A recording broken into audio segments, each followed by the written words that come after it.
Click here to subscribe our channel. Do not forget to press the bell icon to get regular updates of free videos. This is an orientation class first of all for RBI Grade B DEPR, Department of Economic Policy and Research, and we are starting it for the session 2023 for next year exam. So first of all I will explain the scheme of exam, the pattern, the approach, and from where you will be studying those content, and what is the actual cutoff of 2022 वो announce हो चुका है, as well as we can compare it with the previous year, and what are the main areas on which you have to basically focus, whether it is micro or macro or econometrics or growth and development or international economics or money and finance or Indian economy. Similarly, what will be the strategy in phase 1 and what will be the strategy in phase 2? So strategy for phase 1 will be a little different because it is objective oriented and mainly numerical oriented, and strategy for phase 2 will be a little different because it is descriptive in nature.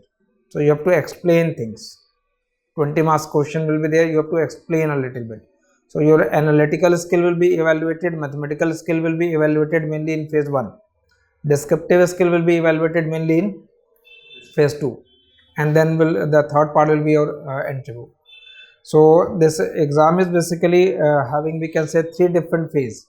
Phase 1 will be your qualifying, but apart from qualify, the marks scored in phase 1 will be counted also for phase 2 selection also. So only it is not like that you have to only qualify in phase 1 and then marks becomes redundant. The marks in phase 1 will be counted in phase 2 as well. So score in first phase, that is out of 100, and score in phase 2. Phase 2 will be having 2 different paper. One will be the descriptive economics and other will be the language English. So out of that 200 and score in the first phase, that is 100. So out of 300 you have to qualify in phase 2 for the interview, and the interview stage will be of 75 marks. So briefly you can explain this, the scheme of exam.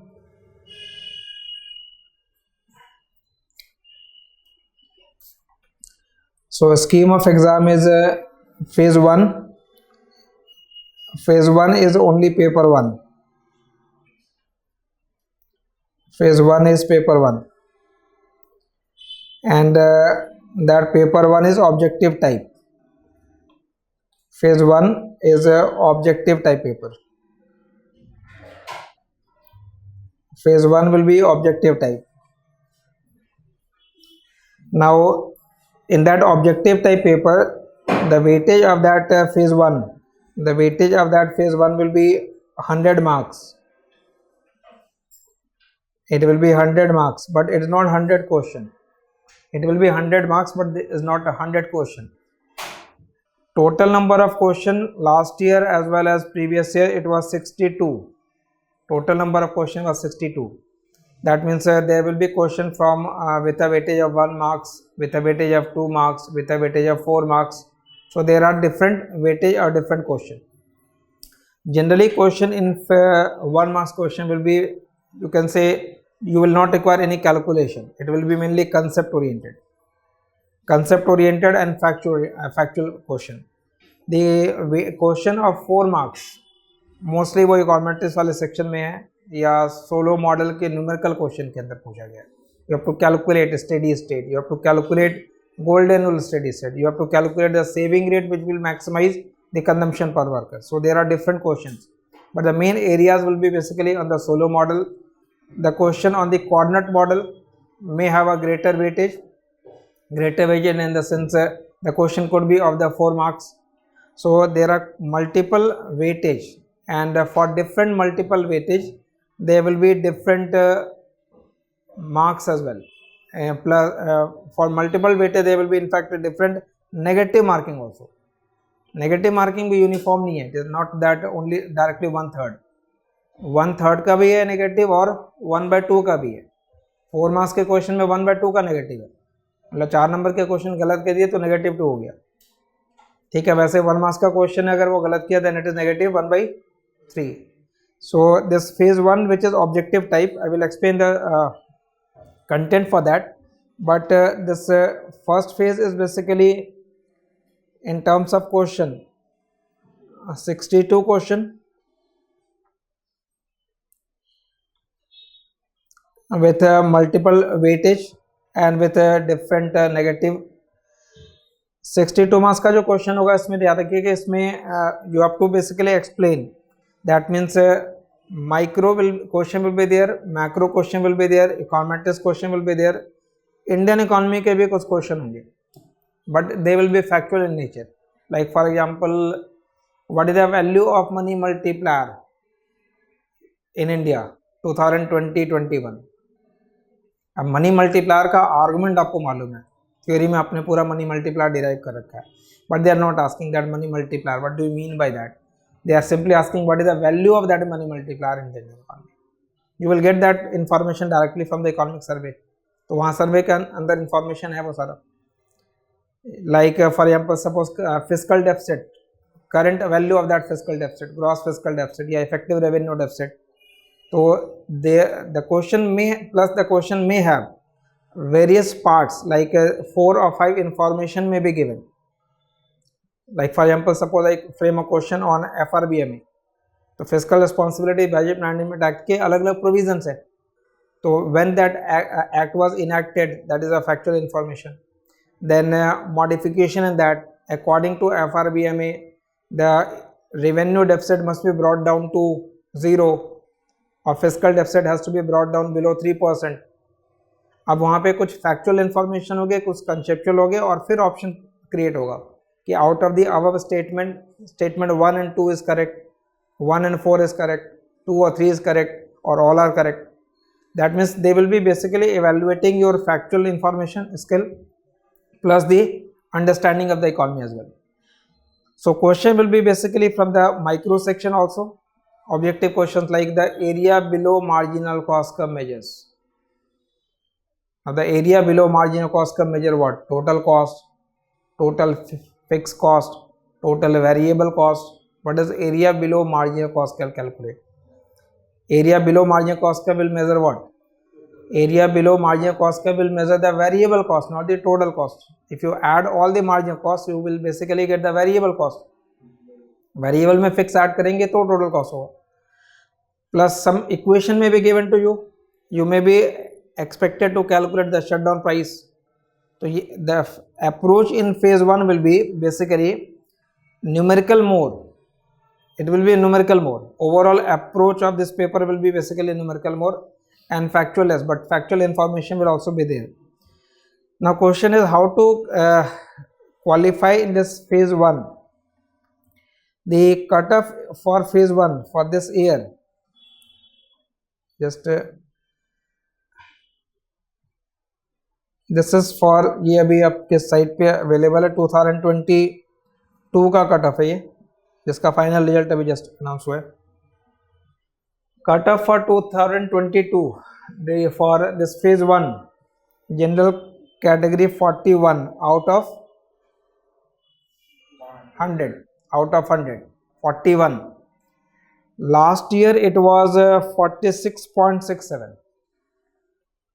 2021 cutoff for phase 1 was basically 46.67. So a drop of around 6 marks. ठीक है, 5 to 6 marks का drop है phase 1 के cutoff में, indicating that the either negative marking वाले जो question थे, greater weightage वाले क्वेश्चन थे, उसकी डिफिकल्टी ज़्यादा थी. But the cutoff for 2022 was 41 for general, for OBC 36, SC 34, EWS same 41. And now see the cutoff for phase 2.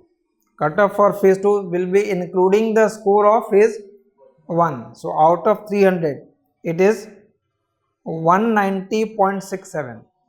So a cutoff from 41% to straight away jump to 191 out of 300. So it is in terms of percentage ठीक है, in terms of percentage वो 64% हो गया। तो 41% का cut of phase 1 है और 63% का कट ऑफ फेज 2 है। That means if you are just meeting this cut off, उससे सिलेक्शन नहीं होना है। बिकॉज अगर आप जस्ट 41 पे बैठे हो, 41 42 स्कोर किया आपने फेज 1 में, तो हमारे लिए काफी ज्यादा स्कोर करना होगा फेज 2 के अंदर। Only then you can qualify for the interview. So phase 1 के अंदर you have to maximize also, you have to meet that minimum requirement, you have to qualify, but you have to maximize your score also. That means knowing that the final cutoff is going to be around 66-67%, you have to meet that even in phase 1. But the reason for low score in phase 1 is the negative marking.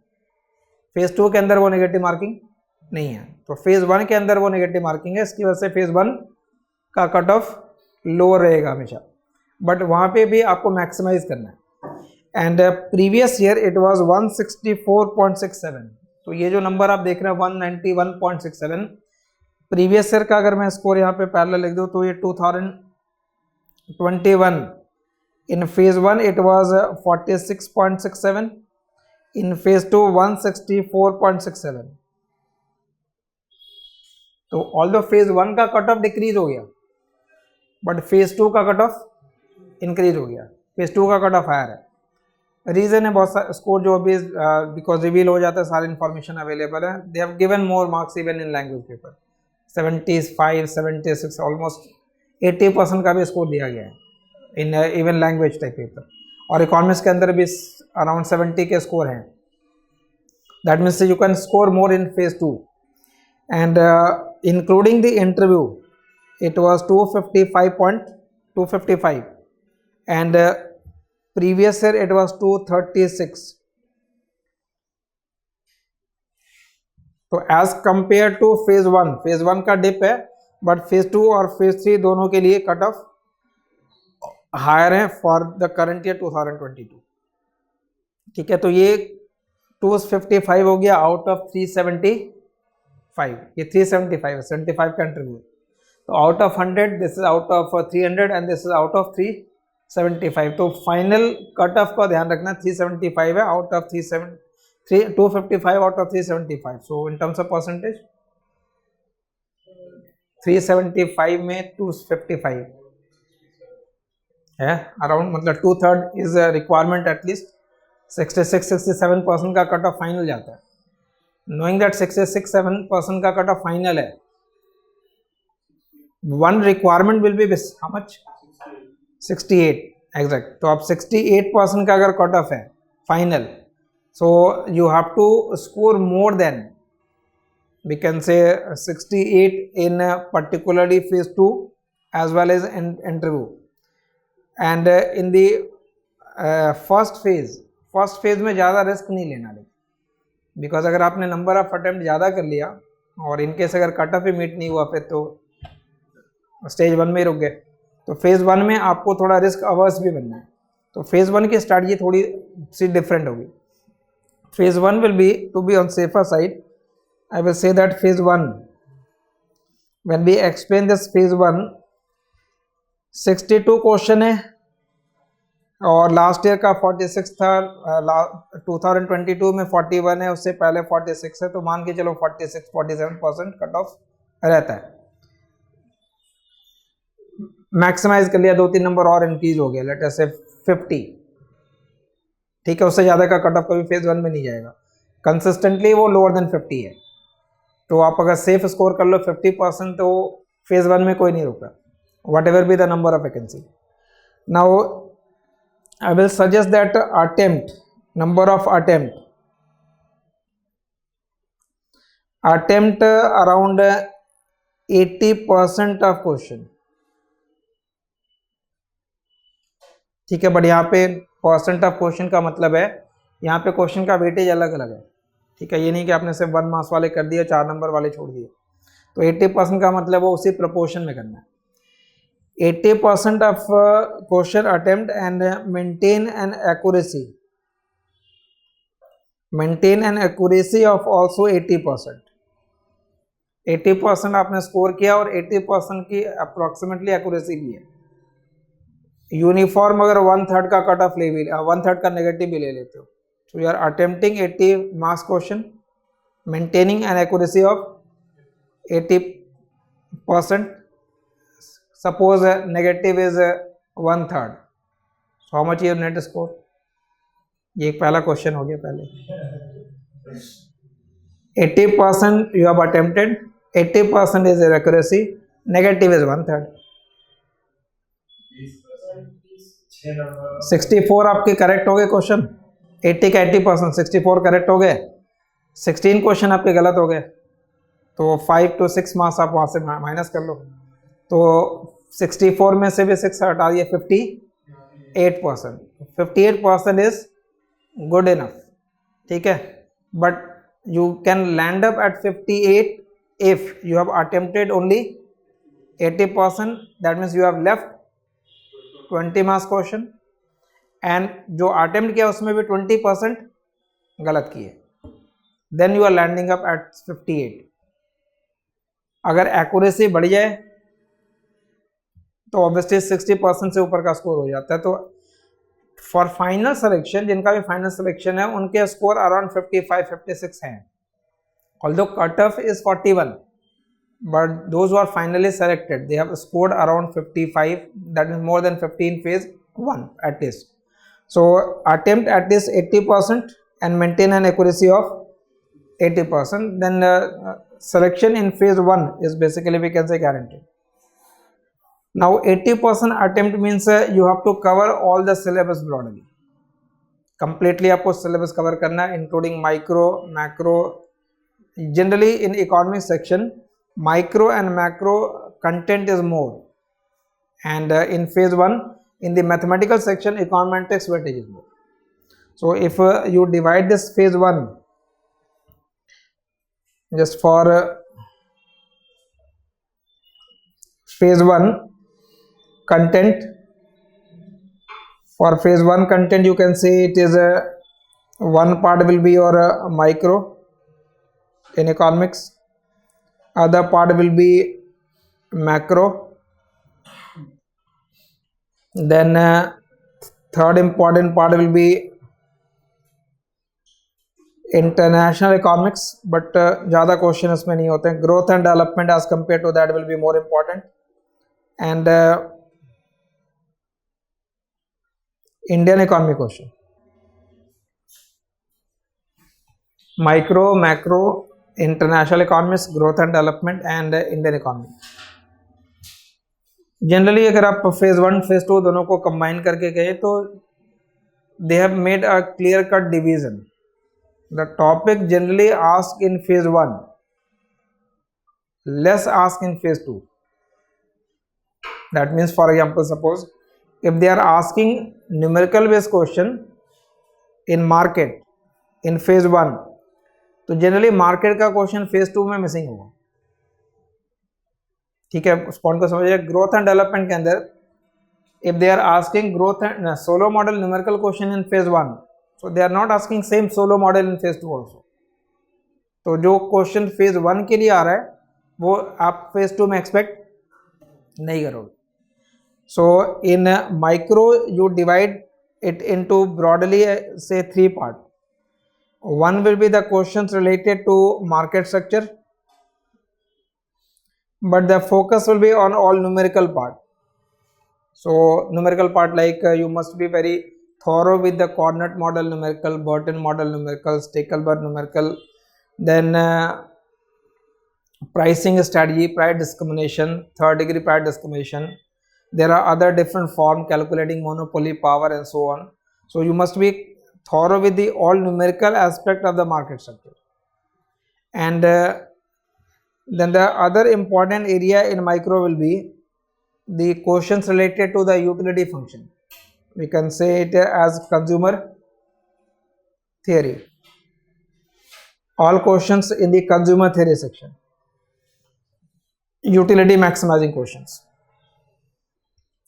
Price effect equal to substitution effect, इनका effect. Endowment given है तो endowment इनका effect as well. Questions related to the risk and uncertainty, मतलब जो conventionally question आप Indian economic service के अंदर या सिविल सर्विस इकोनॉमिक्स ऑप्शनल के अंदर जो नहीं कर रहे हैं, रिमेंबर यहाँ अप्रोच अलग है, रिक्वायरमेंट अलग है. तो phase 1 will be more numerical in nature. And the third part in micro we can say the questions related to production and cost. So broadly you can divide micro into 3 different parts, but remember micro के और parts हैं like general equilibrium, welfare. वो question phase 1 और phase 2 दोनों में आ रहा है. ठीक है, last to last year phase 1 में भी क्वेश्चन था and you find it in phase 2 as well. That means the questions related to endowment will be given, Edgeworth box you have to draw, then from that Edgeworth box we have to calculate the equilibrium price ratio, which consumer is buyer, which consumer is seller. So we have to calculate the questions related to the general equilibrium section as well, general equilibrium and welfare. But remember यहाँ question की difficulty ज़्यादा होगी general equilibrium वाले section के अंदर. It is not straight forward question because in consumer theory if when you are dealing with only one consumer, in the general equilibrium you have to deal with two consumer and they may have same utility function, they may have different utility function. तो वहाँ पे multiple cases बन जाते हैं. ठीक है, so one important section in phase 1 will be the micro section. Then the second important part will be the macro. But in macro mainly it is ISLM model questions, जो to some extent I will say वो आपके लिए easy होना चाहिए as compared to other section. ISLM के numerical question कई सारे होते हैं. ठीक है, ISLM का entire concept and calculating crowding out, calculating the monetization of budget deficit में how much will be the increase in money supply to realize the complete multiplier effect. multiplier का concept है. तो ISLM का जो section है उसके weightage ज़्यादा होते हैं. You will find multiple question from the ISLM, but this macro also include questions on inflation and unemployment, include inflation and unemployment. Inflation and unemployment. So inflation and unemployment section will be basically dealing with questions like Phillips curve equation given है, let us say Phillips curve का equation given है, Okun's law का equation given है, and you have to calculate sacrifice ratio.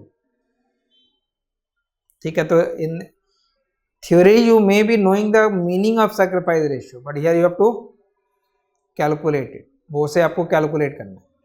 तो macro section is basically ISLM and inflation. The third is basically the open economy. अगर आप open macro economy पढ़ेंगे, but you can consider that open macro economy in the international. ठीक है, वो international को हम basically दो part में divide करते हैं. One is the theories and another is the BOP section. So that BOP section Mundell-Fink model बहुत regular question है. You will always get Mundell-Fink model question.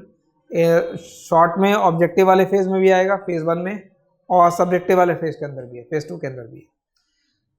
तो माइक्रो और मैक्रो के अंदर ये है, जिससे international and growth and development. I will come to that international part. International economics question you can divide it into two part. All theories of international trade, all theories of international trade, but theories like Ricardian model, HO model, standard trade model, specific factor model. But यहाँ पे आपसे explain करने को चीज़ें नहीं आ रही. You have to understand this theories from the objective point of view. ठीक है, ये ऑब्जेक्टिव पॉइंट ऑफ व्यू से समझना है. तो ऑब्जेक्टिव पॉइंट ऑफ व्यू से, but since the in the same objective the weightage could be 4 marks also. So it may be that some information is given about two countries producing two products by using one factor of production. Some information will be given and you have to calculate the pattern of trade. That means which country will export which product. So if you know how to calculate opportunity cost, then you can calculate the pattern of trade according to the Ricardian model. So those questions may be asked in phase 1, but phase 2 will be asking questions on the like HO model का question हो गया, वो phase 2 का question होगा. You have to explain. That means, for example, suppose if I say that trade always benefits the owner of abundant factor, explain that statement. Question क्या गया? Trade benefits the owner of abundant factor, explain that. तो जिस country में जो factor abundant है, owner of that factor will be better off और benefited due to trade. So that explanation will find in the HO model, but HO model has various extension also.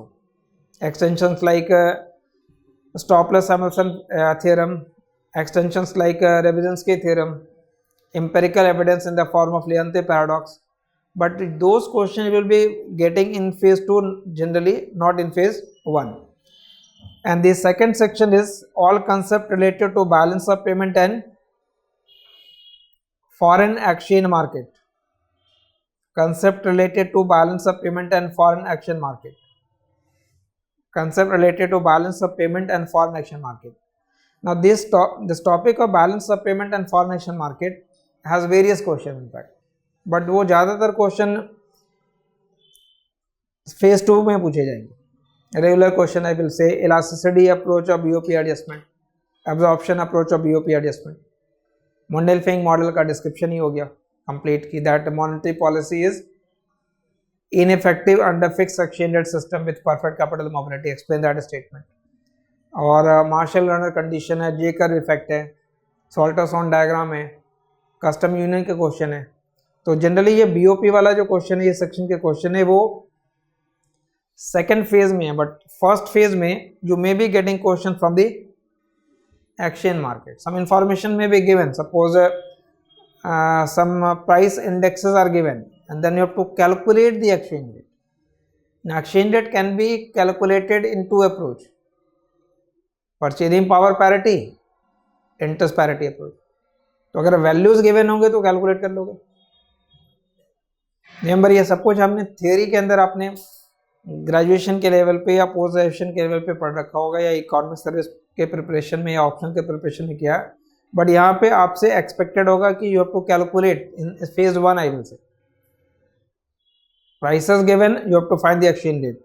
Rate of interest is given for different countries and then you have to calculate the exchange rate. So you have to basically calculate the exchange rate and the various instruments like what do you mean by currency swap,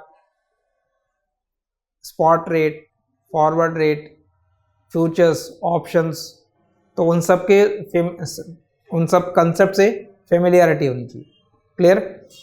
तो international के question मिलेंगे, but as compare to international this section is more important, which is growth and development. Growth and development, in that growth and development section, although there are multiple growth model, but out of those different growth model, you can single out the solo model, and you are singling out solo model for its importance in phase 1 as well as in second phase, but generally it is more asked in phase 1. but वो calculation based question होंगे. Calculation based question का मतलब है production का function given होगा. Production function is given like a capital to the power alpha labour to the power 1 minus alpha. a specific saving rate may be given, a specific depreciation rate may be given. You have to calculate the steady state value of capital stock per worker. This is given in the aggregate, and you have to calculate the steady state value of capital per worker. वो value calculate करना है. या suppose saving rate is not given, you have to basically calculate the amount of saving rate.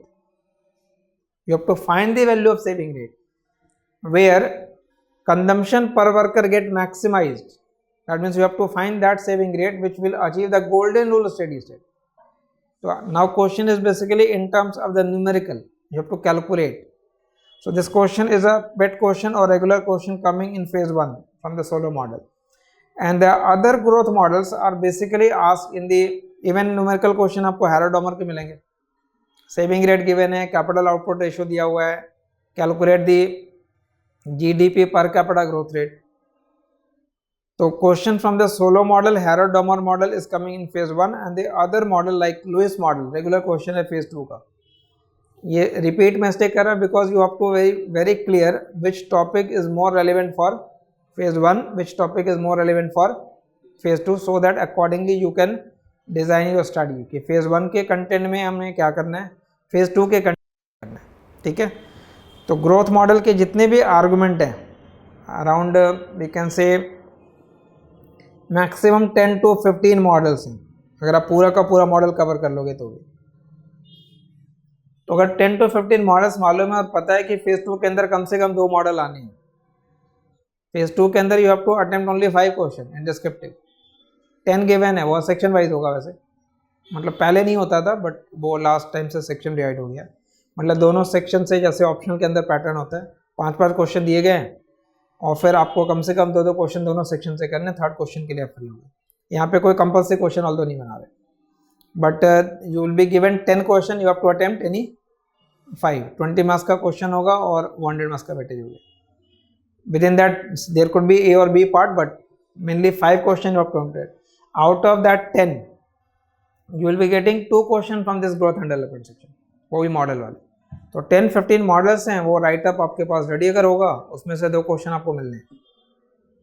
Similarly in the balance of payment section you will frame around 8 to 10 question. Out of that 8 to 10 you will be getting 1 or 2. मतलब remember, score ज्यादा phase 2 के अंदर क्यों होता है? Selected हो गया. Phase 2 के अंदर स्कोर ज्यादा आ रहा है, मतलब स्टूडेंट स्कोर कर रहे हैं 70% प्लस स्कोर कर रहे हैं, बट वाई? बिकॉज यहाँ पे अगर आप सेलेक्टिव हो जाते हो और वेल प्रिपेयर्ड, एक we can say unlimited pool of question है, वो बहुत ज़्यादा इनोवेट करके नहीं पूछ रहे फेज 2 के अंदर. फेज 1 में डिफिकल्टी बढ़ाते हैं, न्यूमेरिकल क्वेश्चन ज़्यादा रहेंगे, बट फेज 2 के अंदर एक लिमिटेड नंबर क्वेश्चन है and the students have a well prepared answer, they are just writing it exactly. ठीक है. बिकॉज जो क्वालिफाई भी करते हैं वो ये नहीं कि only they are preparing for DEPR, just like you, वो इकोनॉमिक सर्विस का पेपर भी दे रहे हैं, सिविल सर्विस का पेपर भी दे रहे हैं. Over a period of time उन्होंने वो आंसर कई बार लिख रखा है, तो उनका इफेक्टिवनेस ऑब्वियसली ज़्यादा हो जाता है. और यहाँ पे सेलेक्टेड क्वेश्चन है तो फिर स्कोर बढ़ जाता है. तो फेज 2 के अंदर स्कोर ज़्यादा करना भी है और वो स्कोर हो भी रहा है. So that means you can aim for above 70% in descriptive. Out of that 100 you can score, but 70% का मतलब हो गया 20 मार्क्स का आपने क्वेश्चन लिखा है, you are expecting the examiner to give you 14 or 15, but 14 or 15 वो वैसे नहीं देगा. You have to be very accurate for that purpose. Your sentence paragraph must be very effective. Graph का डिस्क्रिप्शन है वो काफ़ी प्रॉपर होना चाहिए. And it above all the paper itself is written as descriptive. That means you are expected to describe things.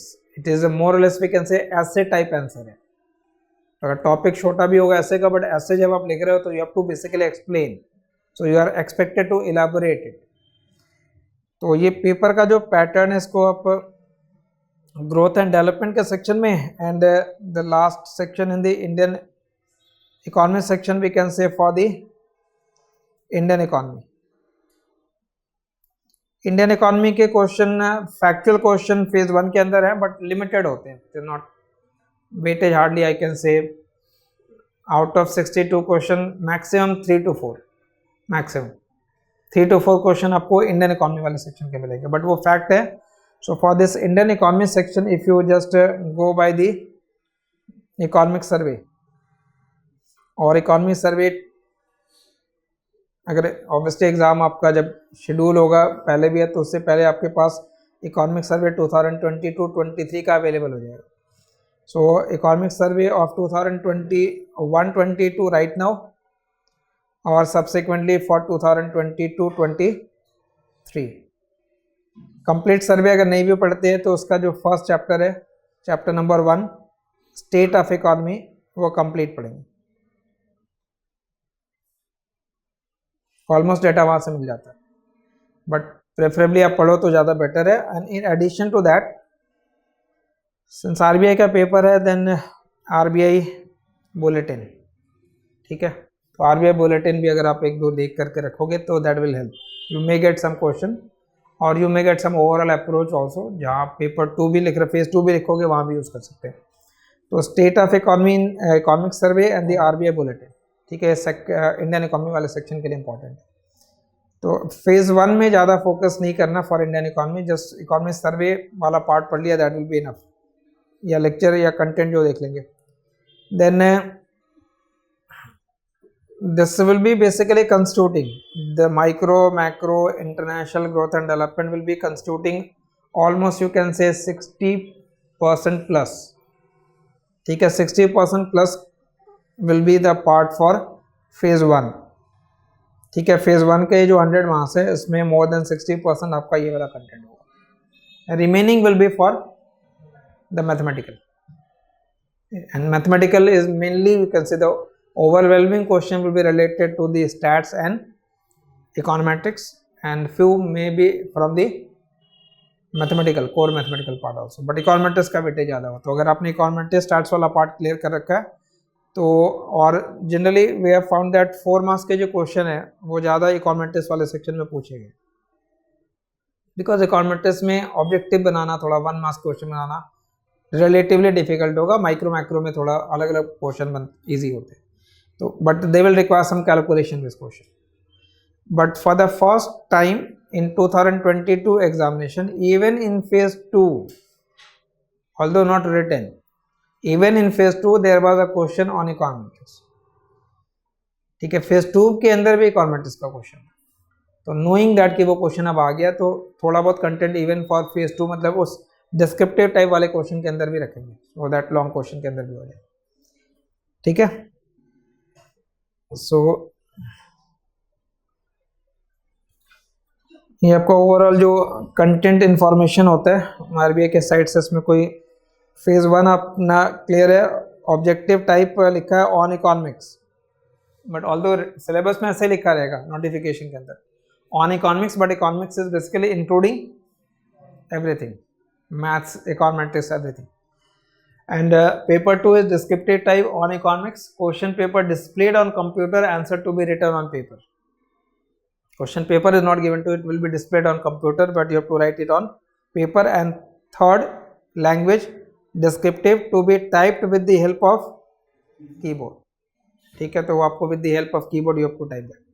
And for paper 3 के लिए time will be only 90 minutes, 100 marks. For paper 2 descriptive you have 3 hour to write 5 question, ठीक है। enough time is there, नहीं, ठीक है, 3 घंटे का time लिया जा रहा 5 क्वेश्चन करने के लिए। Timing is not basically an issue there, issue will be basically how much you can memorise, recall and reproduce it, कितना आप प्रैक्टिस करके उसको रिप्रोड्यूस कर सकते हो, that will be an important challenge. And in phase 1 120 minute से मतलब 2 घंटे हैं 100 मार्क्स के लिए, बट 62 क्वेश्चन है। So in phase 1 paper 1 your accuracy as well as speed both matters, speed भी मैटर करेगा, मतलब ये यू आर नॉट कंफर्टेबल कि 62 है 3 घंटे होते हैं तो कंफर्टेबल हो जाते हैं, बट 2 ही घंटे हैं और 62 क्वेश्चन अटेम्प्ट करने हैं, और उसमें भी कुछ क्वेश्चन 4 मार्क्स के होंगे which will require some calculation, ठीक है। तो over a period of time when you practice your test also, आपको वो आर्ट लर्न कर लेना है कि इनिशियल फर्स्ट आवर में कितने क्वेश्चन करने हैं, कौन से क्वेश्चन करने हैं, लास्ट के 1 आवर में आपको कौन से क्वेश्चन करने हैं, मतलब 1 marks question will be taking less time, तो you can attempt those 1 marks question first, and but risk unnecessarily नहीं लेना, जहाँ पे बिल्कुल ब्लाइंड गेस कर रहे हो वो नहीं करना, इंटेलिजेंट गेस करना है, because cut off you have to just, मैंने कहा ना अगर आप जस्ट 41 पे हो तो सिलेक्शन नहीं होने वाला, आपको 50 प्लस पे रखना है, मतलब जो कट ऑफ है उससे एटलीस्ट आई विल से 10 मार्क्स मोर, एटलीस्ट 10 to 15 होंगे that will be good, but at least 10 marks, तो that means you have to take chance, अगर मान लो नहीं आ रहा चांस लेना पड़ेगा, बट इंटेलिजेंट गेसिंग करनी है, दैट मीन्स सपोज 4 ऑप्शन है, if you don't have any idea फिर तो 1/4 प्रोबेबिलिटी होगी सही होने की, but if you have some idea you can eliminate at least 2, तो एटलीस्ट 50% चांस है कि आपको क्वेश्चन करेक्ट हो जाएगा, then you can go for that. If you are able to eliminate even 1 or 2 option कि अच्छा ये नहीं होना ये हो सकता है, then you should be taking chance. So your examination scheme is clear. ठीक है, ये अलग एग्जाम के लिए स्टैट्स वाले पेपर के लिए जिनको स्टैट्स का पेपर देना है. Then I think I have explain the cut off पे सिर्फ याद रखिएगा, ये फोकस हमेशा, ये मार्क्स का फोकस किसी भी एग्जामिनेशन की स्ट्रेटजी है, हमारा एम क्लियर होना चाहिए because it is basically competitive exam. So your aim should be very much clear कि हाउ मच यू नीड. तो you need more than 10 marks from that cutoff.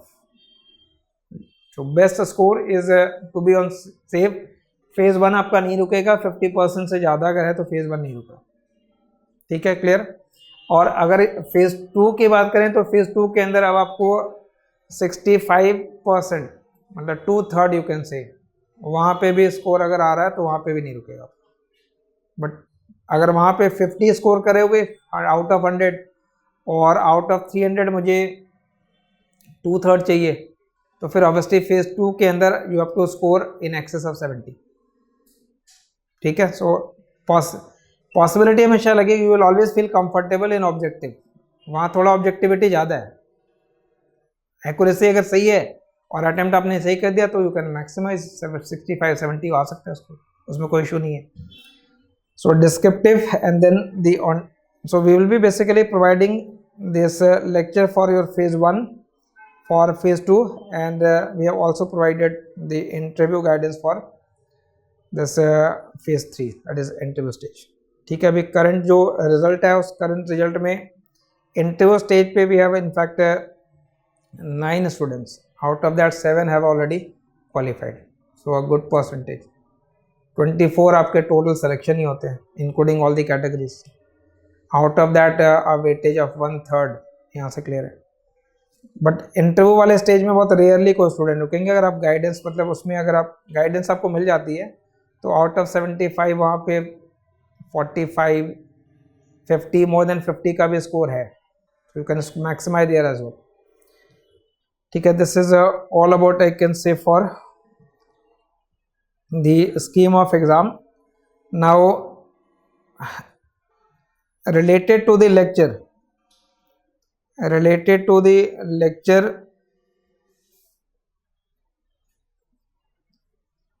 first of all we will be focusing on phase 1.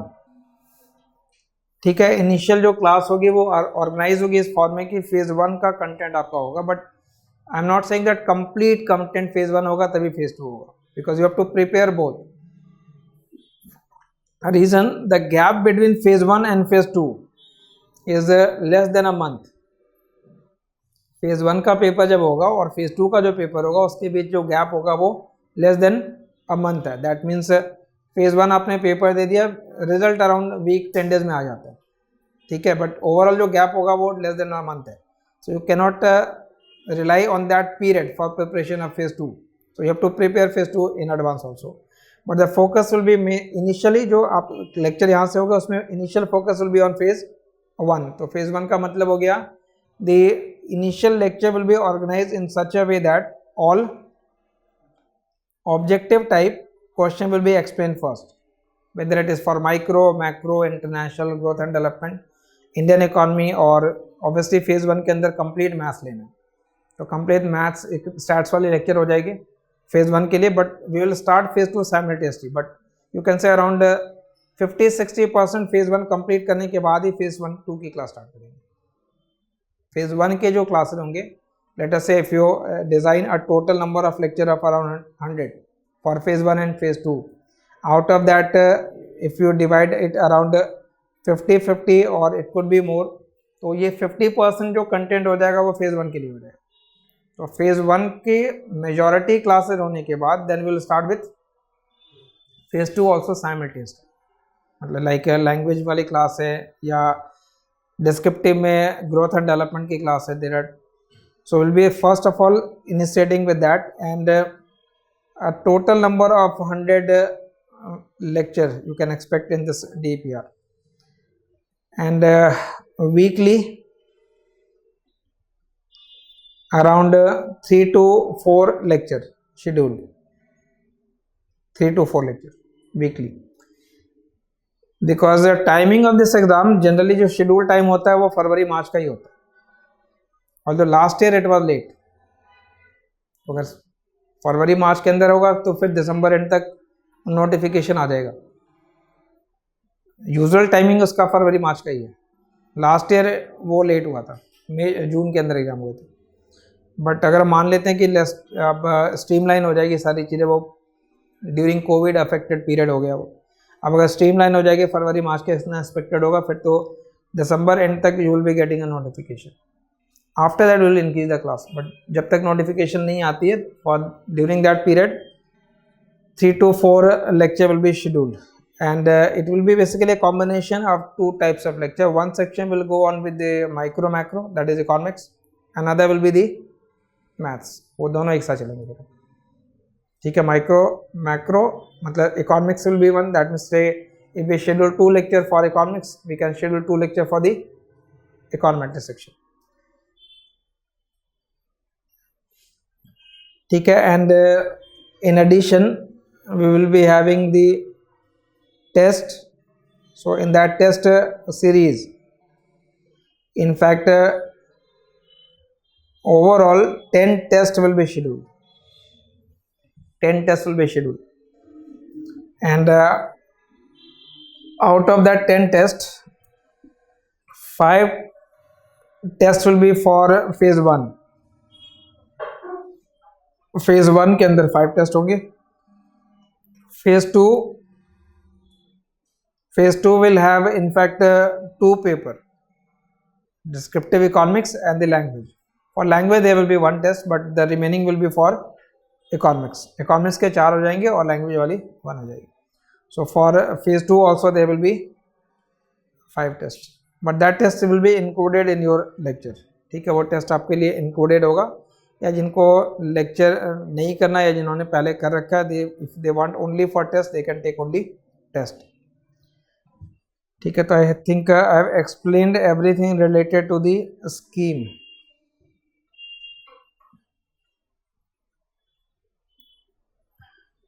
ठीक है, any question from your side?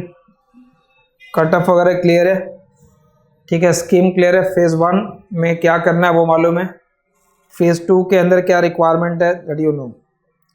Now come back to the content part. Suppose this economic section,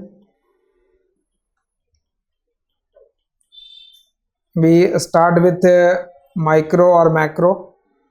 Broadly it will be divided into 2 parts. Macro section, if I start with, then it will be starting with topics on ISLM, but here the approach is, you obviously आप कितनी बार उस IS equation को बार बार लिखोगे. तो एक approach हो गया कि ठीक है उसे शॉर्ट में पहले एक्सप्लेन कर देना. एक जगह इक्वेशन लिख दिया कि this is the meaning of IS curve, meaning of LM curve, this is slope of IS curve, slope of LM curve, shift of IS curve और शिफ्ट ऑफ LM कर्व, और this is the value of fiscal policy multiplier, this is the value of multi policy multiplier. The main purpose is basically to practice. So in every lecture you have to basically practice.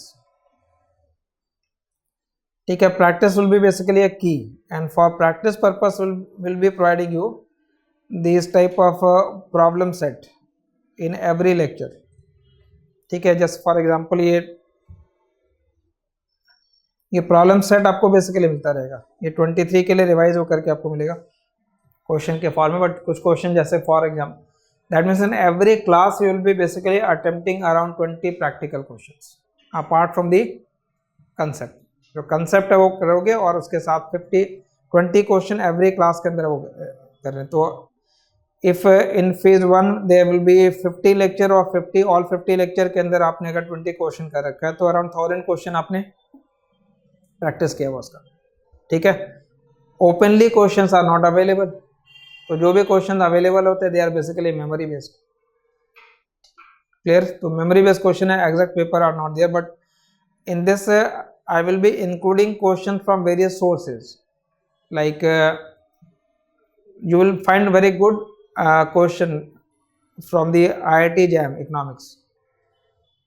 ठीक है, तो last 2-3 year से IIT जब economics का भी हो रहा है, तो वो पेपर अवेलेबल है.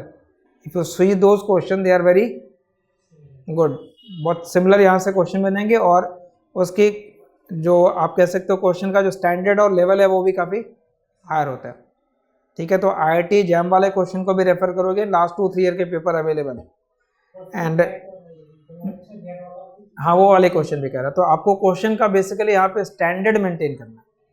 You may be finding many questions from the ISLM, but you have to basically maintain that standard. So you have to basically refer to those questions basically first. So these type of question you will be getting in the micro section as well as in the macro section. वहाँ पे कुछ information given होंगे और वो calculate करना है. Plus remember यहाँ पे कुछ objective type इस type के भी question होते हैं, like for example suppose this question number 11. Now it has given absolute income hypothesis, relative income hypothesis, permanent income hypothesis and life cycle hypothesis. Now these hypotheses are given by which economist? अब ये तो fact है, ये तो बस याद अगर होगा तो वो मैच कर देना. ठीक है, तो like even if you know that permanent income hypothesis given by Friedman, तो सी के लिए सेकंड हो गया. करंट इनकम और absolute income hypothesis given by Keynes. Life cycle hypothesis given by Ando Modigliani. तो ये सब information you are not suppose to know the entire argument of life cycle hypothesis in phase 1. They are simply asking who has given that life cycle hypothesis. तो this type of factual question will be there in phase 1. According to absolute income hypothesis, consumption function is non-linear, linear, proportional, linear and proportional. So initial problem set will be basically on the objective part, मतलब वहाँ पे calculation थोड़े कम होंगे. फिर जैसे जैसे problem set आपको नया मिलता जाएगा उसमें वैसे क्वेश्चन भी होंगे जहाँ पे कैलकुलेशन थोड़े ज़्यादा इन्वॉल्व होंगे. And similarly you will be getting question of the micro section as well. तो क्वेश्चन का कंटेंट आई थिंक क्लियर होगा. क्वेश्चन आपसे जो एक्सपेक्टेड होगा यहाँ पे ये आपको एवरी क्लास के अंदर मिलना है. तो हर क्लास के अंदर बेसिकली क्या करना है, now in this RBI lecture I will से वर्क आपके लिए ज़्यादा है क्लास में, मेरे लिए थोड़ा कम है as compare to economic service lecture और optional lecture where I have to explain more and you are writing there. Here you have to practice more. I have to just provide you the hint. By using this hint, you have to solve this question. So solve many questions in the class, and you will be also getting problem set for practicing at home as well. Clear?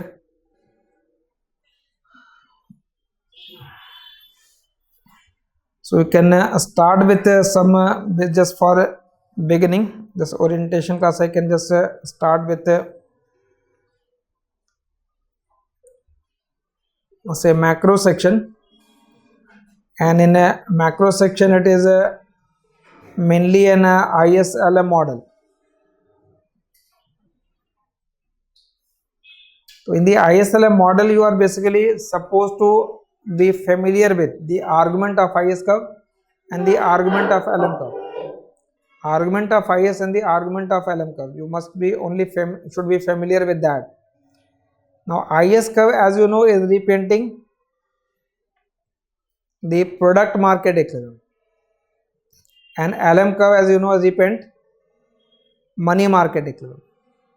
So just for the product market we write income is equal to spending, that is Y is equal to AD, and that aggregate demand has various components like consumption spending, investment spending, government spending and net export, that is X minus M. So even if you know this basic equation like Y equal to C plus I plus G plus X minus M, you can write or you can solve some questions from this. Paper के अंदर सिर्फ क्या होगा, consumption function may be given to you और you may be asked to frame that function. Similarly investment function may be given, may be you have to create that. Government expenditure, export or import, then you have to simply calculate the equilibrium level of income from the goods market. The goods market is basically determining the IS curve argument. So just for this case, just solve one question so that you will get the approach how we have to proceed in this class. Suppose I have just said product market equilibrium is determined where y is equal to AD. So you know that concept, y equal to c plus I plus g plus x minus m. Now you can solve this question first. But first question says that question number 1 and 2, in fact both, are based on the following information. It says consider an open economy simple Keynesian model. So question says Keynesian model, it means y equal to AD करना है. Classical कहते हैं तो y is a function of capital labor हो जाता है. When you say Keynesian, then it is y equal to AD. With autonomous investment, people save a constant proportion s of their disposable income. Constant proportion s of their disposable income has been saved and consume the rest. Government tax the total income at a constant rate t and spend an exogenous amount g. The level of export is autonomous. Import m, on the other hand, is a linear function of total income with constant import propensity m. अब वो information उसने start में लिख दिया. Examination में वैसे information जब paragraph वगैरह होता है तो लगता है कि वो डिफिकल्ट कोई क्वेश्चन होगा, but difficulty is not there. In fact those informations are given here. So when you write investment is 3200, government expenditure 4000, export, this s is what, saving propensity है. सेविंग प्रोपेंसिटी 1/2 है तो consumption propensity 1/2. तो consumption propensity 1/2 का मतलब हो गया, you can write consumption equation as 0.5 YD directly, because autonomous consumption की value given है नहीं question. 50% has been saved, so remaining 50 will be consumed. This small t refers to the constant rate of tax. So tax rate is given as 2/5. 2/5 means 40%. So you can write tax function as 0.4 y. Then small m is import propensity. Import की propensity 1/10 है. Import propensity 1/10 का मतलब हो गया import is 10% of income. So you know consumption, you know investment, you know government expenditure, you know export, you know import, calculate income. Income calculate कर देना. So just calculate this income for this function. अब यहाँ 4 option given है, 8000, 16000, 10000 और none of this.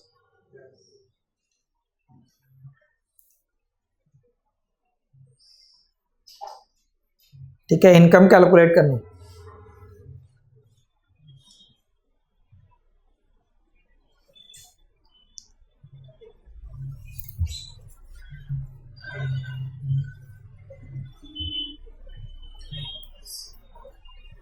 y equal to c plus I plus g plus x minus m you have to write. First you have to just copy that c, I, g, x, m, t and m. Calculate the equilibrium level of income.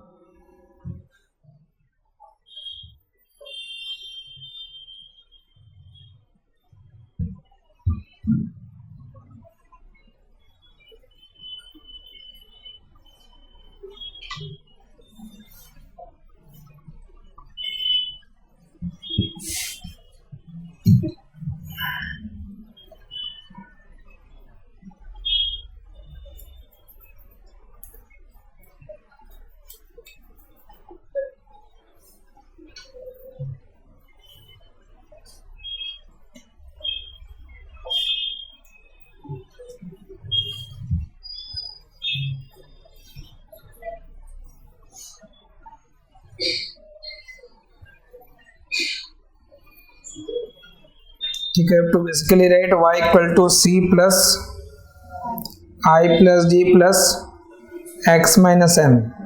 Consumption is 0.5 YD and YD is income minus tax. Investment was given as 3200, government expenditure export and import is 0.1y. ठीक है, income is given as 0.1y. So y is equal to this. Therefore you write y equal to 0.5y minus 0.5t plus this is 8,000 minus 0.1y. तो 0.5y minus 0.5 tax की जगह क्या लिख देना है, tax is 0.4y plus 8,000 minus 0.1y. यहाँ से बस सिंप्लीफाई करके y की वैल्यू कैलकुलेट कर लेनी है. ठीक है, यहाँ से कैलकुलेट कर लोगे y की वैल्यू.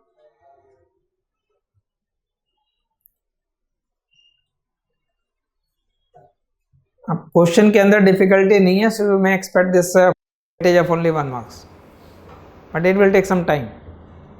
ठीक है, आपको हर क्वेश्चन हर मार्क्स आपके लिए वहाँ इंपॉर्टेंट है. कैलकुलेशन मिस्टेक वहाँ नहीं करना. So you must know the step and how to calculate. Interpret सही सही आपने कर लिया कि टैक्स रेट क्या था and so on. Now income of 10,000. Now for this income of 10,000 the second part says at this equilibrium level of income there is trade deficit, trade surplus, balance or one cannot connect. Trade deficit का मतलब हो गया balance of trade निकालना. तो balance of trade क्या होता है, export minus import. तो एक्सपोर्ट इज गिवन एज 800 और import is 0.1y. In place of y you will simply write 10,000. तो y की जगह 10,000 डाल देंगे. So there will be 800 minus 1000 हो जाएगा minus 200. So there is a trade deficit. अब यहां तक के क्वेश्चन के अंदर कोई इशू नहीं है, प्रॉब्लम नहीं है. But if I say, although it is not written here question, suppose if I say calculate the rate of tax, calculate the rate of tax where trade gets balanced. Calculate the rate of tax when trade get balance. Rate of tax बताओ जहां पे trade balance हो जाए.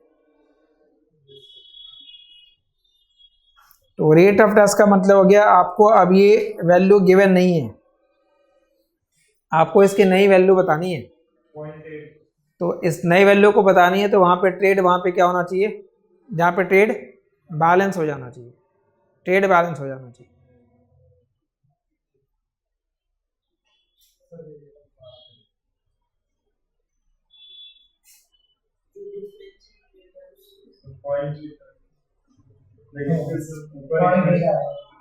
ऊपर equation में भी अलग हो जाएगा, पॉइंट नहीं आएगा सर. इसको इक्वल टू 0 कर दे. उसके बाद कैलकुलेट करेंगे. उसके बाद आपको स्मॉल टी की वैल्यू कैलकुलेट करनी है, स्मॉल टी की वैल्यू फाइंड करनी है.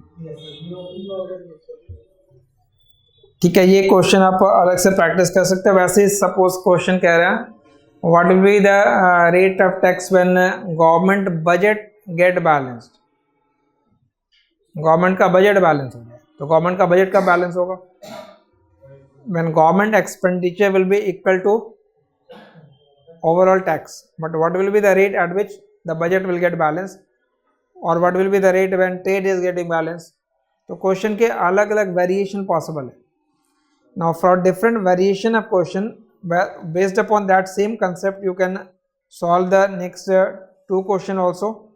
क्वेश्चन नंबर, ये क्वेश्चन सब बन जाएंगे. इनफैक्ट ये क्वेश्चन डायरेक्टली जो एंट्रेंस जेएनयू के एंट्रेंस आई थिंक उसमें प्रीवियस ईयर के क्वेश्चन में आपको मिल जाएगा. ये क्वेश्चन मल्टीप्लायर का क्वेश्चन है.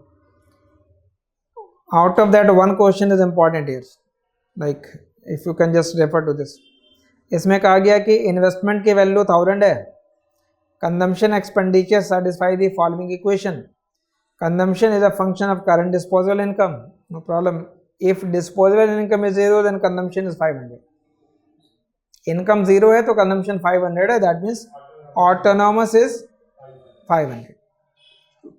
Marginal propensity to save is 30.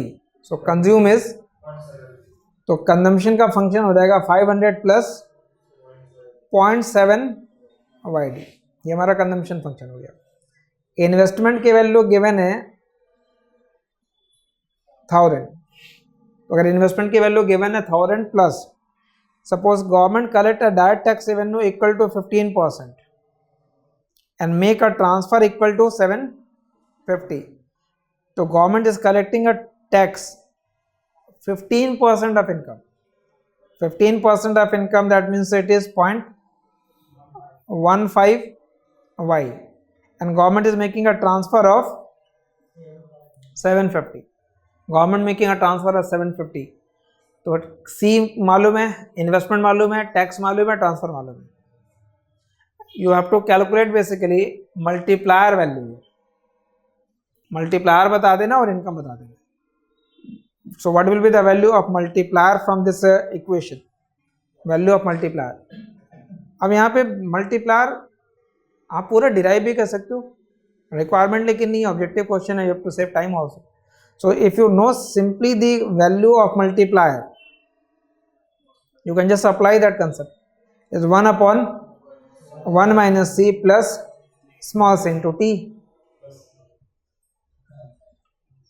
हाँ, अब अगर यहाँ पे प्रॉब्लम करोगे, यहाँ मिस्टेक करोगे तो you have to derive then.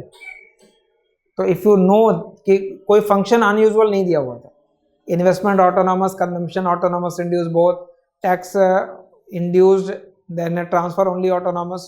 So if you just substitute that number 1/1 minus 0.7 plus 0.7 into 0.15, you get the value of multiplier. यहाँ से मल्टीप्लायर की वैल्यू आ गई, ये इन्वेस्टमेंट मल्टीप्लायर का नंबर आ जाएगा. वैसे ही इनकम कैलकुलेट कर लोगे. वेरिएशन बेसिकली इसके बाद वाले पार्ट में है, and that will take time. Suppose वो क्वेश्चन आकर के ये वाला पार्ट अगर इसमें कह रहे if instead of 750 unit of money the government make transfer equal to 10% of income. Read that question again. Instead of 750 as transfer, government make a transfer 10% of income. That means instead of making transfer of 750, अब ये वाला transfer नहीं मिल रहा है, government is making transfer equal to 10% of income. मतलब transfer भी induced हो गया. पहले सिर्फ कंजम्पशन इंड्यूस था, टैक्स इंड्यूस था, अब ट्रांसफर भी इंड्यूस्ड है. तो मल्टीप्लायर अफेक्ट हो जाएगा. What will be that multiplier? Value बतानी है.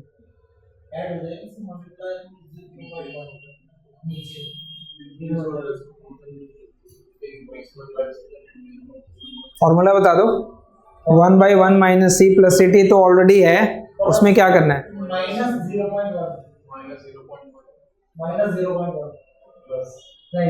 आप डिराइव करके चेक करो, सही बोल रहे हो या गलत बोल रहे हो. Just derive it. सी भी तो आएगा ना.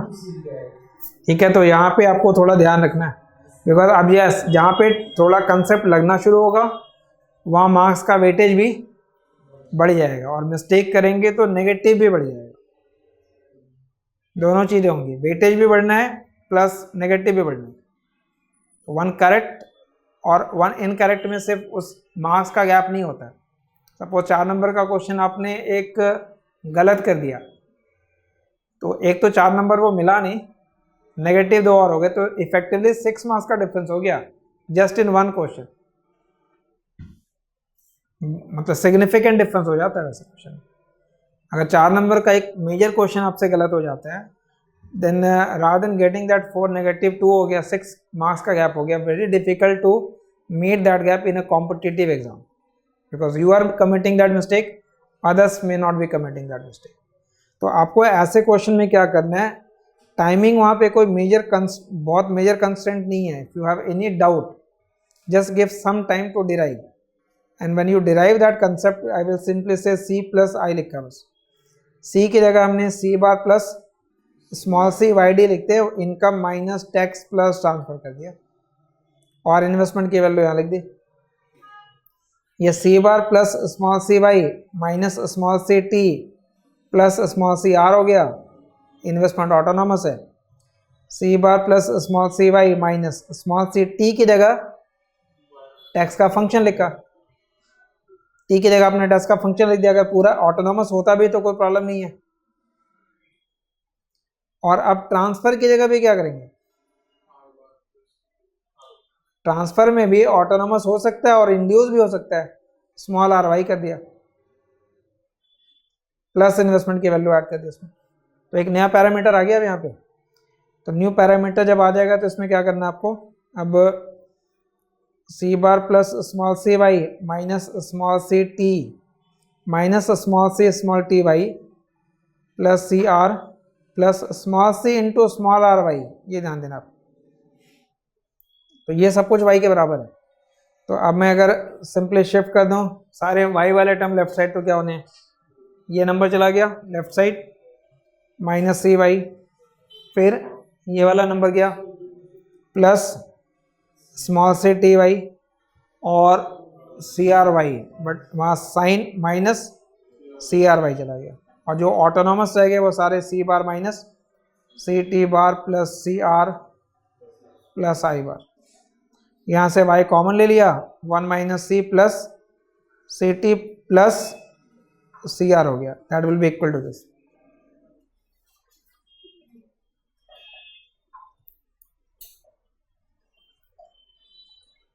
Therefore y equal to C bar minus C T bar plus C R plus I divided by 1 minus C plus C T plus C R आ गया। इसलिए अब जो नई वैल्यू होगी मल्टीप्लायर की, इन्वेस्टमेंट मल्टीप्लायर अगर हम निकालेंगे तो क्या करेंगे, इस फंक्शन को आई बार के रिस्पेक्ट में डिफरेंशिएट कर लोगे,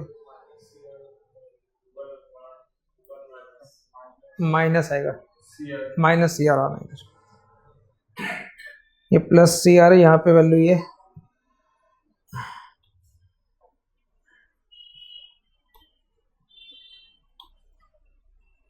तो मल्टीप्लायर की वैल्यू क्या हो गया, 1 upon 1 minus C plus C T minus small C into R, small R लिखो,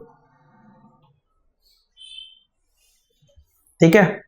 सो मल्टीप्लायर वैल्यू इंक्रीज और डिक्रीजेज, इंक्रीज हो जाएगा, इंक्रीज हो गया, डिनोमिनेटर कम हो रहा है। रिमेंबर सिंपल आर्गुमेंट है, जितने इंड्यूस कंपोनेंट बढ़ते जाएंगे मल्टीप्लायर की वैल्यू बढ़ती जाएगी, because there will be more induce change, therefore the multiplier value will also increase, multiplier की वैल्यू इसमें इंक्रीज होती जाएगी।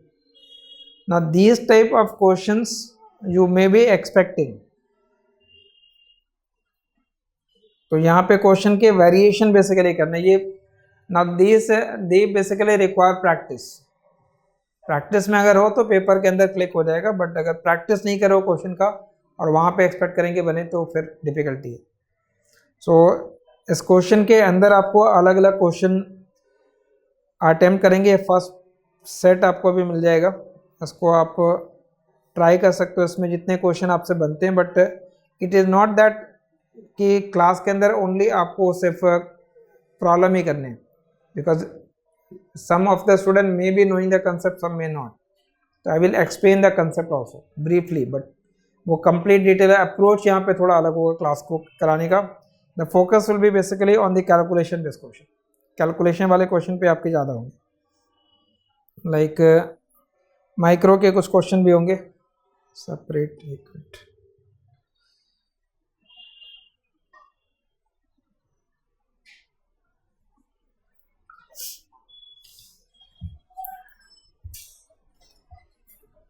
सोर्सेज बेसिकली जब आप इसमें ऐड करते हैं कि what will be the different source, तो what will be the different source, so for that different source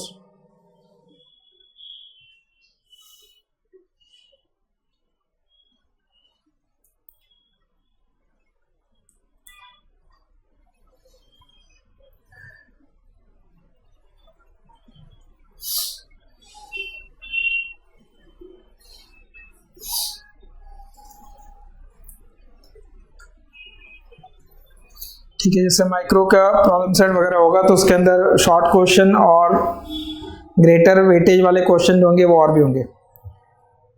like monopolies का डिमांड फंक्शन वगैरह गिवन है और वहाँ से आपको डेड वेट लॉस कैलकुलेट करना हो, या फिर थर्ड डिग्री डिस्क्रिमिनेशन का क्वेश्चन करना हो, फर्स्ट डिग्री डिस्क्रिमिनेशन का क्वेश्चन करना हो, the shape of long run average cost curve in the case of constant returns to scale,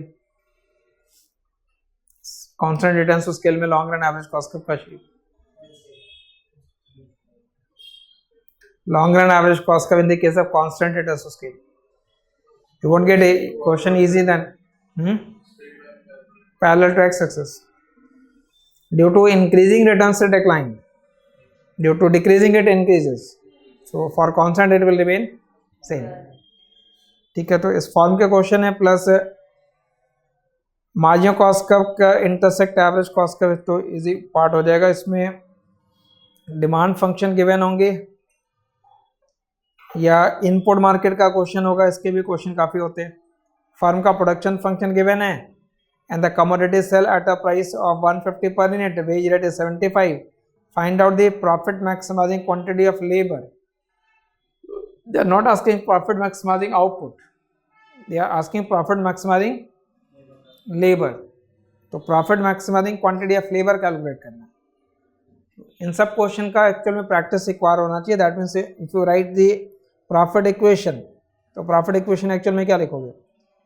total revenue minus total cost, and total revenue is price into quantity and minus total cost. Price की जगह क्या लिख दिया? 150। Commodity का price 150 given है, but in place of quantity what you will write? Quantity is a function of labour, तो फिर पूरा का पूरा फंक्शन आ जाएगा 8/√L। और कॉस्ट में क्या आएगा? अगर production is a function of labour only, then labour will be the only cost. Labour will be the only cost मतलब वेज रेट इनटू लेबर करना है, तो वेज रेट 75 इनटू लेबर कर दिया, प्रॉफिट का फंक्शन आ गया, प्रॉफिट मैक्सिमाइजिंग एल कैलकुलेट करना है। तो फंक्शन को with respect to L differentiate कर देंगे और एल की वैल्यू कैलकुलेट कर लेंगे। ठीक है, अप्रोच क्लियर हो रहा है? आपको करना क्या है यहाँ पे? यहाँ पे आपको मेनली ऐसे क्वेश्चन को सॉल्व करना आना चाहिए। How to deal with such question, that is an important part. तो अब जो अलग अलग सोर्सेज है इस टाइप के क्वेश्चन को करने के लिए, that different source for micro numerical, for micro numerical you can cover Nicholson and Snyder. ठीक है, chapter I will specify later, but just refer the book. Nicholson, Snyder will be one. Then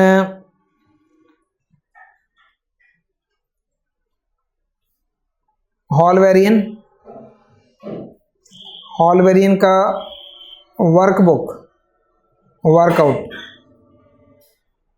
ठीक है, Hall-Varian क्या रखिएगा? 2 book है, एक text book हो गया और एक उसका वर्कबुक है। Workbook contains only the numerical problems, you can refer but not complete workbook.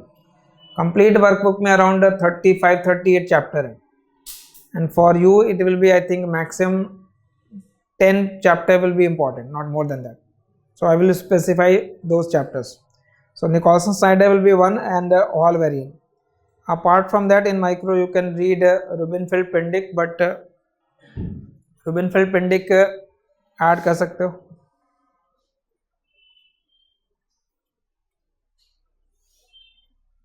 इसके अलावा और कोई सोर्स कवर करने की जरूरत नहीं है।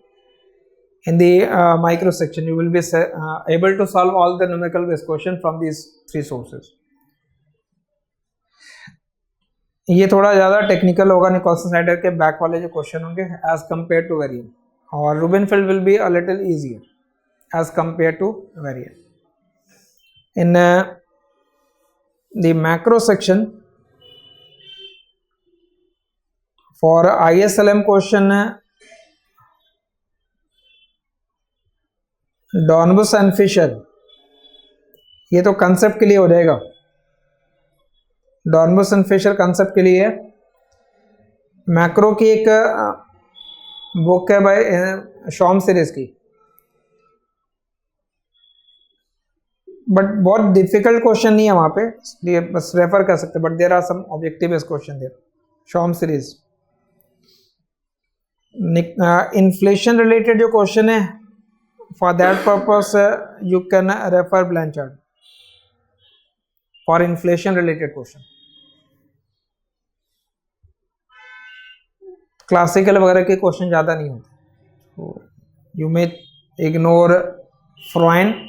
तो फ्रॉइन, बट अगर फ्रॉइन करते हैं तो कुछ सेलेक्टेड चैप्टर्स में ऐड कर सकते हो. तो माइक्रो और मैक्रो के जो न्यूमेरिकल पार्ट है वो यहाँ से सॉल्व हो जाएंगे. Plus the other important topic in the growth and development, particularly the Solow model, because ये क्वेश्चन कई बार आ रहा है और हमेशा every year you will find. You can refer it from Mankiw, specifically chapter number 7 and 8, chapter number 7 or 8, although it is given in Devraj Ray also, development economics, but numerically you will be able to solve. problem set इस chapter के end में given है, solution and the question you will be getting, जो notes वाले section होगा उसके अंदर मिल जाएगा. you don't need to buy any book. जो book में लिख रहा हूँ, it is not that you have to purchase it. everything, every chapter will be getting in the scanned copy. ठीक है, वो आपको मिल जाएगा, अवेलेबल कराया जाएगा, even for chapter 7 and 8 of Mankiw. बाकी इंडियन इकोनॉमी के लिए मैंने एक्सप्लेन कर रखा है, इसके अलावा कोई बुक और कंटेंट रिक्वायर्ड नहीं होगा. And econometrics section obviously the most popular book is Gujarati, तो गुजराती के कंटेंट से मेनली सॉल्व हो जाते हैं. बाकी जो क्लास के अंदर सर कराएंगे वो that will be basically enough. So this will be basically the source. So I think approach clear आपको करना है कि I have not started with any content. ठीक है, I have just explain the overall approach of phase 1 and phase 2. ठीक है, तो यहाँ तक I think just to recap, this will be having a 3 phase exam. Basically phase 1 will B 100 marks, phase 2 200, but phase 2 का result 1 और 2 include करके आएगा और फाइनल वेटेज 75 का इंटरव्यू है. कट ऑफ का हमेशा ध्यान रखिएगा. कट ऑफ ओवरऑल जो आपको मीट करना है वो लास्ट ईयर, मतलब आपका रेफरेंस पॉइंट हमारा 2022 रहेगा, तो 841 है, but earlier it was 46, so you may expect a little bit higher also, depending upon the nature of question. कभी डिफिकल्ट आ गया, कभी इजी आ गया, कभी वैकेंसी थोड़ी बहुत ज़्यादा होगी, कभी कम होगी, but it is in the range of around, like Indian economic service का जैसे वैकेंसी होता है वैसे DEPR की भी वैकेंसी होगी. 24 सीट्स थे, इकोनॉमिक सर्विस में भी 24 ही थे exact. So 20 around number of seats will be there. और फर्स्ट फेज में तो क्वालिफाई मैक्सिमम कर जाते हैं, फ्रैंकली बोलूँगा फर्स्ट फेज में कर जाओगे, बट हमारा ऑब्जेक्टिव है फाइनल को मीट करना. इसको फर्स्ट फेज में डिफिकल्टी नहीं होती, मतलब उतनी डिफिकल्टी नहीं होती कि आप रुक जाओगे फेज 1 के अंदर. दैट मीन्स एक एवरेज या अबव एवरेज और गाइडेंस के अंदर अगर कर रहे हो तो फेज 1 रेयरली स्टूडेंट का रुकता है, फ्रैंकली बताओ. But phase 2 will be critical. Phase 2 के अंदर आपको स्कोर करना है, वो अच्छे स्टूडेंट का भी रुक जाता है. डिपेंड करता है कि आपका डिस्क्रिप्टिव स्किल कितना है. ठीक है, हो सकता है चीज़ों को आप बेटर अंडरस्टैंड करते हो, समझते हो, मैथमेटिकल स्किल ज़्यादा है, but it will not guarantee your selection in phase 2 because they are not requiring that skill in phase 2. ठीक है, उस स्किल के तो you have to understand the need of the exam. हर फेज का अपना रिक्वायरमेंट है. फेज 1 का रिक्वायरमेंट है, फेज 2 का रिक्वायरमेंट है, and finally the interview part. ठीक है, so just keep it in mind. Will be updating you regarding the class and the schedule of that class separately. मतलब क्लासेस कैसे जो ऑनलाइन कर रहे हैं उनके लिए भी क्लास कैसे होगी. सो will B updating you in a day और 2 what when will be your next class and what will be the schedule for this week. So we'll be getting a weekly schedule basically, that for this week you have these 3 or 4 lectures. ठीक है, so any question from your side, कुछ आपको पूछना हो related to this. Remember जो success rate भी अगर आप देखते हैं ऑप्शन इसमें, तो सक्सेस रेट में भी इसमें मेजॉरिटी स्टूडेंट एक्चुअल में होते हैं जिनका सिलेक्शन इनफैक्ट दोनों में हो रहा होता है. मतलब it is not that they are exclusively focused on DEPR. ठीक है, लाइक पारुल का इसने लास्ट टाइम पे सिविल सर्विस का इंटरव्यू दिया था, ऑल्दो नहीं हुआ, but preparation basically for civil service, although qualified for DEPR finally. ठीक है, तो आदित्य मंगल इसका भी इकोनॉमिक सर्विस के लिए भी इंटरव्यू है, इसका भी इकोनॉमिक सर्विस का इंटरव्यू अभी शेड्यूल है जो दिसंबर में होना है। ठीक है, so they are basically prepared for both exam. Few you will find they were totally focused on DEPR. I will not say that there are no student, but very few जो completely सिर्फ DEPR पे focus करते हैं। तो result पास percentage काफ़ी better है, अगर आप फोकस होकर के करोगे एग्जाम को तो क्लियर हो जाता है as compare to I will say economic service. इसमें प्रेडिक्टेबिलिटी थोड़ी ज़्यादा है, इकोनॉमिक सर्विस में फिर भी उसका कंटेंट बहुत ज़्यादा होता है। तो हो सकता है कि आपने पेपर 1 अच्छा किया, पेपर 2 रह गया, 3 रह गया, या इंडियन इकोनॉमी रह गया, या GS कम हो गया, लैंग्वेज कम हो गया, इंटरव्यू कम हो गया, वहाँ वेटेज भी इंटरव्यू का ज़्यादा है, 200 मार्क्स है। इसकी प्रेडिक्टेबिलिटी थोड़ी ज़्यादा है इस एग्ज़ाम की, but most of the student paper it in common with some other exam, वो भी क्या है। ठीक है, so it all depend upon you how you are framing that. Clear है, तो यहाँ से इसको कंटिन्यू रखेंगे, क्लास को अपडेट कर देंगे आपको for about the next class. जो ऑनलाइन स्टूडेंट्स कर रहे हैं उनके लिए भी आ जाएगा। ठीक है, तो टेस्ट वगैरह सब इसमें इंक्लूडेड है, all information I think I have shared. I will be just have to share with you the lecture plan, that means how lecture will proceed. Clear? Thank you.